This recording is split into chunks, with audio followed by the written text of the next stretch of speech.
بسم الله الرحمن الرحيم.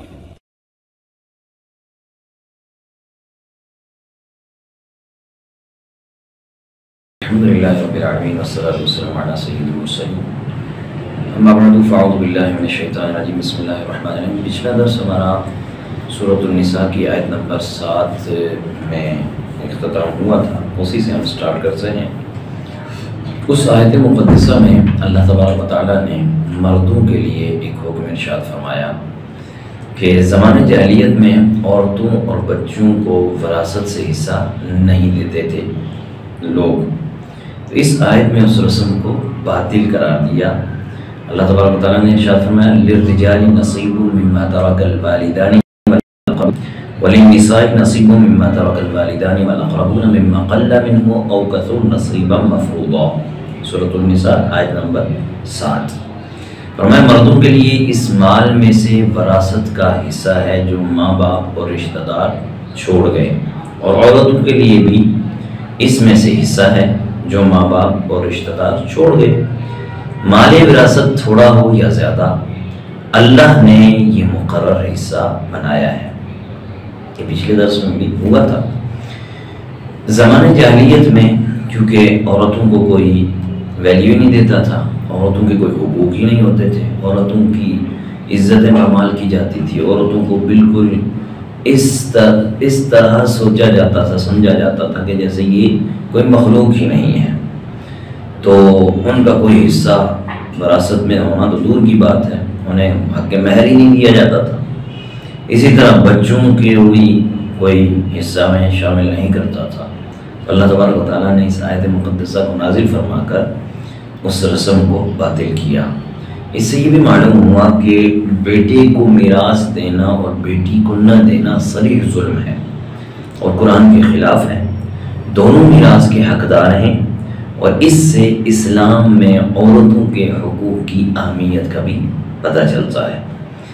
آیت 8ویں میں ارشاد ہوتا ہے وَإِذَا حَضَرَ الْقِسْمَةَ أُولُو الْقُرْبَى وَالْيَتَامَى وَالْمَسَاكِينُ فَارْزُقُوهُم مِّنْهُ وَقُولُوا لَهُمْ قَوْلًا مَّعْرُوفًا، اور جب تقسیم کرتے ہیں وقت رشتہ دار اور یتیم اور مسکین آ جائیں تو اس مال میں سے انہیں بھی کچھ دو اور انہیں اچھی بات کہو۔ جن افراد کا وراثت میں حصہ ہے ان کا تو بیان تفصیل کے ساتھ اس کے بعد والی آیتوں میں آئے گا۔ مذکورہ آیت میں جو آگے آئیں گی ان میں تفصیل کے ساتھ ان کا تذکرہ تفصیل کے ساتھ ہوگا بھی۔ ان کے علاوہ دیگر رشتہ دار محتاج افراد، ان کے بارے میں فرمایا کہ انہیں بھی وراثت تقسیم کرتے وقت، وراثت تقسیم کرنے سے پہلے مال میں سے کچھ دے دو اور ان سے اچھی بات کہو، جیسے یہ کہ یہ مال در حقیقت وارثوں کا ہے، یہ وراثت کا مال ہے، وارثوں کا حصہ ہے، لیکن تمہیں ویسے ہی تھوڑا سا دے دیا جائے گا، یوں ہی ان کے لیے دعا بھی کر دی جائے۔ اس آیت میں غیر وارثوں کو وراثت کے مال میں سے کچھ دینے کا حکم دیا گیا، تو یہ بھی یاد رکھیے یہ حکم جو ہے یہ واجب کے درجے میں یا فرض کے درجے میں نہیں، یہ مستحب ہے۔ دیں گے تو ثواب، نہیں دیں گے تو کوئی اس میں گناہ نہیں ہے۔ ہاں اس میں یہ احتیاط بہت ضروری ہے کہ جو مال وراثت ہے نا، مال وراثت میں سے اگر وہ وارثین میں سے بچے ہوں تو ان بچوں کے مال میں سے نہیں دیا جا سکتا۔ اگر وہ سارے کے سارے بچے نہیں ہیں بلکہ جوان ہیں تو اب وہ اپنی مرضی سے چاہیں تو جتنا جتنا وہ دینا چاہیں وہ دے سکتے ہیں، اس پر انہیں ثواب ہی ملے گا۔ محمد بن سرین رحمۃ اللہ علیہ سے مروی ہے کہ حضرت عبیدہ سلمانی رحمۃ اللہ علیہ نے میراث تقسیم کی تو اسی آیت پر عمل کرتے ہوئے آپ نے بکری ذبح کی اور بکری کو ذبح کر کے اس کا کھانا پکوایا اور کھانا پکوا کر غریبوں یتیموں میں تقسیم کیا، اور آپ نے فرمایا کہ اگر یہ آیت میرے سامنے نہ ہوتی تو میں کبھی بھی یہ نہ کرتا۔ تو اس آیت سے تیجے کا بھی ایک ثبوت ہے، اور اس آیت سے جو سوئم تیجا 40واں یہ ہوتا ہے کیونکہ اس وقت رشتہ دار ہی آئے ہوتے ہیں، عزیز و اقارب ہی آئے ہوتے ہیں، بھلے اس وقت وراثت تقسیم نہیں ہو رہی ہوتی لیکن یہ لوگ آئے ہوئے ہوتے ہیں، تو ثواب جو دنیا سے رخصت ہو گیا اس کو ثواب ملے گا، اور جو وہاں موجود ہیں وہ اس کا میں سے کچھ نہ کچھ کھائیں گے۔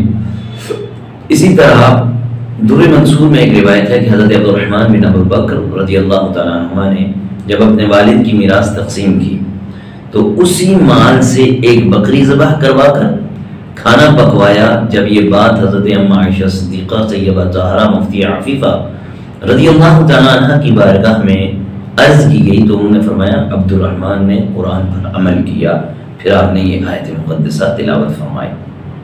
اس مستحب حکم پر یوں بھی عمل ہو سکتا ہے کہ بعض اوقات کوئی بیٹا یتیم بچے چھوڑ کر فوت ہو جاتا ہے اور اس کے بعد باپ کا انتقال ہوتا ہے، تو وہ یتیم بچے چونکہ پوتے بنتے ہیں اور چچا یعنی فوت ہونے والے کا دوسرا بیٹا موجود ہونے کی وجہ سے دادا کو چاہیے کہ ایسے پوتوں کو وصیت کر کے مال کا مستحق بنا دے، اور اگر دادا نے ایسا نہ کیا ہو تو وارثوں کو چاہیے کہ اوپر والے حکم پر عمل کرتے ہوئے اپنے حصے میں سے کچھ نہ کچھ انہیں دے دیں۔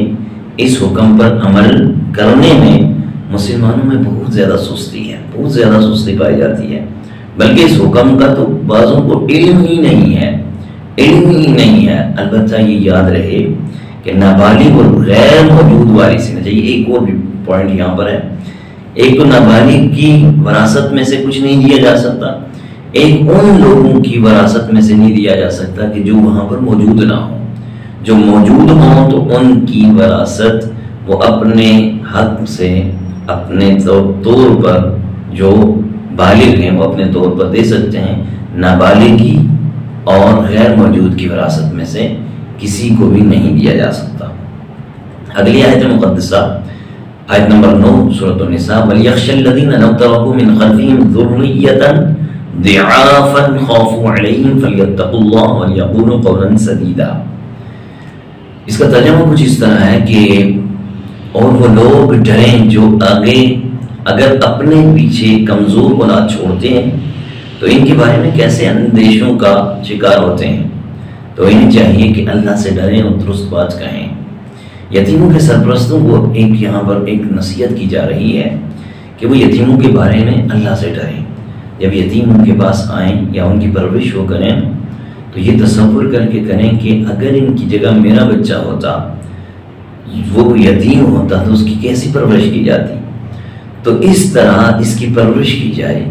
اور پھر اس آیت کریمہ نے اخلاق کے بہترین تعلیم دی ہے، اخلاق حسنہ کی بہترین تعلیم دی ہے، اور ہمیں یہ سکھایا ہے کہ آج یہ تمہارے پاس یتیم ہے نا، تو ان کو اگر کچھ بھی نہیں دے سکتے تو کم سے کم ان کے ساتھ اچھے بول تو بولو، ان کے دل شکنی نہ کرو، دل جوئی کرو، ان کو اس طرح کی باتیں نہ کرو جس سے ان کا دل ٹوٹے، بلکہ اس طرح کی باتیں کرو کہ جس سے ان کے حوصلے بلند ہوں۔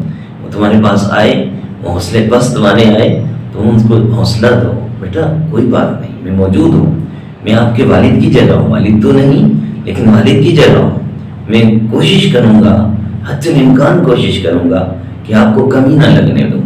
تو اس طرح کا بولنے سے آپ کا کون سا روپیہ خرچ ہوتا ہے، کون سا پیسہ خرچ ہوتا ہے۔ لہٰذا یتیموں کے سرپرستوں کو چاہیے کہ وہ یتیموں کے بارے میں اللہ سے ڈریں، ان سے اچھی بات کریں، صحیح بات کریں۔ مثلاً ان کے کھانے پینے کی فکر یہ نہ کریں بلکہ ان کے کھانے پینے کا اچھا بندوبست کریں۔ اور پھر اگلی آیت میں فرمایا ان الذین یأکلون اموال الیتامی ظلما انما یأکلون فی بطونہم نارا وسیصلون سعیرا۔ آیت نمبر 10 سورۃ النساء۔ فرمایا بے شک وہ لوگ جو ظلم کرتے ہوئے یتیموں کا مال کھاتے ہیں وہ اپنے پیٹ میں بالکل آگ بھرتے ہیں، اپنے پیٹ میں بالکل آگ بھرتے ہیں، اور عنقریب یہ لوگ بھڑکتی ہوئی آگ میں ڈالے جائیں گے۔ اس آیت مقدسہ سے پہلی آیت میں یتیموں کا مال ناحق کھانے سے منع کیا، اور اس آیت میں یتیموں کا مال ناحق کھانے پر سخت وعید بیان کی، اور یہ سب یتیموں پر اللہ تعالیٰ کی طرف سے رحمت ہے، کیونکہ وہ انتہائی کمزور اور عاجز ہونے کی وجہ سے اللہ تعالیٰ کے مزید لطف و کرم کے حقدار ہوتے ہیں، کیونکہ ان کا کوئی نہیں ہوتا. باپ نہیں ہے نا، تو جب باپ نہ ہو تو کوئی بھی نہیں. باپ نہیں ہے تو ان کے ساتھ سے شفقت کا سایہ اٹھ گیا. اب ان کو لوگ کس نظر سے دیکھتے ہیں؟ تو اس یتیمی کی حالت، اس کمزوری کی حالت، اس عاجزی کی حالت میں وہ اللہ کے لطف و کرم کے وہ زیادہ مستحق بھی ہوتے ہیں، وہ حقدار بھی قرار پاتے ہیں. اس آیت میں جو ارشاد فرمایا نا کہ وہ اپنے پیٹ میں بالکل آگ بھرتے ہیں، اس سے مراد یہ ہے کہ یتیم کا مال ناحق کھانا گویا آگ کھانا ہے، کیونکہ مال کھانا جہنم کے عذاب کا سبب ہے. اب یتیموں کا مال ناحق کھانے کی وعیدات میں سے کچھ وعیدیں ہم سنتے ہیں. حدیث کریمہ میں یتیموں کا مال ناحق کھانے پر کثیر وعیدیں ہیں. حضرت بریدہ رضی اللہ تعالیٰ عنہ روایت کرتے ہیں کہ حضور صلی اللہ علیہ وسلم نے ارشاد فرمایا قیامت کے دن ایک قوم اپنی قبروں سے اس طرح اٹھائی جائے گی کہ ان کے منہ سے آگ نکل رہی ہوگی، ان کے منہ سے آگ نکل رہی ہوگی. عرض کی گئی یا رسول اللہ صلی اللہ علیہ وسلم فدا کا ابی و امی، ہمارے ماں باپ آپ پر قربان ہو، آقا وہ کون لوگ ہوں گے؟ تو میرے آقا صلی اللہ علیہ وسلم نے یہی آیت مقدسہ تلاوت فرمائی کہ وہ لوگ ہوں گے جو ظلماً یتیم کا مال کھانے والے ہوں گے، جب وہ قیامت کے دن آئیں گے ان کے منہ سے آگ نکل رہی ہوگی. حضرت ابو سعید خدری رضی اللہ تعالیٰ عنہ سے روایت ہے کہ رسول اللہ صلی اللہ علیہ وسلم نے ارشاد فرمایا میں نے معراج کی رات، جب آقا کریم علیہ الصلوۃ والسلام معراج کی رات سفر آپ نے سدرۃ المنتہا اس سے بھی آگے فکان قاب قوسین او ادنی فاوحى الی عبده ما اوحى ما كتب الفؤاد ما رأى افتمارونه على ما يرى وَلَقَدْ رَآهُ نَزْلَةً أُخْرَى عِنْدَ سِدْرَةِ الْمُنْتَهَى عِنْدَهَا جَنَّةُ الْمَأْوَىٰ إِذْ يَغْشَى السِّدْرَةَ مَا يَغْشَىٰ. یہ پورا واقعہ ہے معراج کا. تو معراج کی رات جب آپ وہاں پر تشریف لے گئے تو وہاں آپ نے دیکھا کہ کچھ لوگ ایسے ہیں جن کے ہونٹ اونٹوں کے ہونٹوں کی طرح ہیں، اور ان پر لوگ مقرر تھے کہ جو ان کے ہونٹوں کو پکڑ کر ان کے منہ کو آگ کے پتھروں ڈالتے تھے، جو ان کے جو پیشاب والی جگہ ہے وہاں سے نکلتا وہ آگ کا پتھر. تو جبریل نے عرض کیا رسول اللہ صلی اللہ علیہ وسلم یہ وہ لوگ ہیں جو یتیم کا مال ظلماً کھاتے تھے، یہ وہ لوگ ہیں اور ان کا حشر یہ ایسا ہی ہوتا رہے گا. اسی طرح حضرت ابو ہریرہ رضی اللہ تعالیٰ عنہ سے روایت ہے نبی کریم صلی اللہ علیہ وسلم نے ارشاد فرمایا 4 شخص ایسے ہیں جنہیں جنت میں داخل نہ کیا جائے گا. 4 شخص ایسے ہیں جنہیں جنت میں داخل نہ کیا جائے گا. ان کی نعمتیں، جنت کی جو نعمتیں وہ نہیں چکھیں گے. فرمایا نمبر 1 شراب کا عادی، جو شراب کا عادی ہوتا ہے اس پر بھی جنت جو ہے وہ حرام ہے، وہ جنت میں جا نہیں سکتا. دوسرا سود کھانے والا، سودی شخص پر بھی جنت حرام ہے. تیسرا ناحق یتیم کا مال کھانے والا، اور چوتھا والدین کی نافرمانی کرنے والا. کتنی چوٹ کرنے والی یہ روایت ہے نا. شرابی بھی جنت میں نہیں جائے گا، سود کھانے والا بھی، مال ناحق جو یتیم کا ہے اس کو بھی کھانے والا، اور والدین کی نافرمانی کرنے والا، وہ جنت میں کبھی نہیں جائیں گے. یتیم ہے کون؟ یتیم کا مال کھانے سے کیا مراد ہے؟ یتیم اس کمسن بچے کو کہتے ہیں، بچہ یا بچی جس کا والد فوت ہو گیا ہو اسے یتیم کہتے ہیں. کمسن یہ شرط ہے. یتیم کا مال کھانے سے کیا مراد ہے؟ یتیم کا مال ناحق کھانا گناہ کبیرہ اور سخت حرام ہے. قرآن پاک میں نہایت شدت کے ساتھ اس کے حرام ہونے کا بیان کیا گیا ہے. افسوس، 100 کروڑ افسوس کہ لوگ اس میں بھی پرواہ نہیں کرتے. عموماً یتیم بچے اپنے دایا چچا وغیرہ کے ظلم و ستم کے شکار ہوتے رہتے ہیں. انہیں اس حوالے سے غور کرنا چاہیے، جو دائے ہیں، جو چچے ہیں. یہاں ایک اور اہم مسئلے کی طرف بھی توجہ کرنا ضروری ہے، وہ یہ کہ یتیم کا مال کھانے کا یہ مطلب نہیں کہ آدمی باقاعدہ کسی بری نیت سے کھائے تو ہی حرام ہے، بلکہ کئی اس کی صورتیں ایسی ہیں کہ آدمی کو حرام کا علم بھی نہیں ہوتا اور وہ یتیم کا مال کھانے کی حرام فعل میں ملوث ہو جاتا ہے. جیسے جب میت کے ورثاء میں کوئی یتیم ہے تو اس کے مال سے یا اس کے مال سمیت مشترک مال سے فاتحہ ہو، تیجا ہو، جو 40واں ہو، اس کا کھانا بھی ناجائز و حرام۔ اس میں یتیم کا حق شامل ہے۔ یہ ایسے اس وجہ سے نہیں کہ یہ تیجا ہے تو اس لیے حرام ہے، بلکہ اس وجہ سے حرام ہے کہ اس میں یتیم کا مال شامل ہے، یتیم کا حق شامل ہے، لہذا یہ کھانا صرف فقراء کے لیے بنائے جائیں، صرف فقراء کھائیں، صرف فقراء کھائیں۔ ہاں اگر بالغ و رسا ہیں ان کے مال سے اگر یہ تیجا 40واں کیا گیا تو اس میں کوئی حرج نہیں ہے، لیکن نابالغ کے مال سے نہیں لے سکتے۔ یتیم کی اچھی پرورش کے فضائل میں سے کچھ فضائل بیان کر کے ہم آگے چلتے ہیں۔ جس کے زیر سایہ کوئی یتیم ہو نا، اسے چاہیے کہ وہ یتیم کی اچھی پرورش کرے۔ حدیث میں یتیم کی اچھی پرورش کرنے کے بہت سارے فضائل بیان ہوئے، جیسے حضرت سہل رضی اللہ تعالیٰ عنہ ہیں، یہ صحابی رسول ہیں صلی اللہ علیہ وسلم، یہ روایت کرتے ہیں کہ اللہ کے آخری نبی صلی اللہ علیہ وسلم نے ارشاد فرمایا، میں اور یتیم کی کفالت کرنے والا جنت میں اس طرح ہوں گے۔ آپ نے اپنی مبارک انگلیوں کا اشارہ کر کے اس طرح فرمایا، جس طرح 2 انگلیاں جڑی ہوئی ہیں اس طرح وہ میرے ساتھ ساتھ جنت میں ہوگا۔ آقا کریم نے ارشاد فرمایا وہ شادہ نہیں ہوں گے، یعنی جدا نہیں ہوں گے، میرے ساتھ وہ جنت میں ہوگا۔